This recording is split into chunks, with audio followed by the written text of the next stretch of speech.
என்னோட winning player பார்த்தீங்கன்னா அந்தானா. உங்கள் வின்னிங் பிளேயர் வந்து நீங்கள் சூஸ் பண்ணிங்க. நான் வந்து அந்தானா சூஸ் பண்ணிக்கிறேன். ஜெயிக்கிறதுக்கு பார்த்தீங்கன்னா நட்ட கார்டு இருக்கு. நட்ட கார்டு வாங்க யார் ஜெயிக்கிறேன்னு பார்க்கலாம். நம்ம தான் ஜெயிக்கணும். நம்ம வந்து எக்ஸு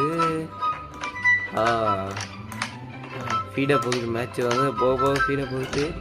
வாங்க யார் ஜெயிப்பாங்கன்னு பொறுமையாக பார்க்கலாம். இது கேமே நமக்கு புரியலையே. எக்ஸோனும் ஒரு 6 கட்டம் தானே இருக்கும். நிறைய இருக்கு. நம்ம ஒரு கட்டத்தில் நம்ம 3 செட் பண்ணணும்.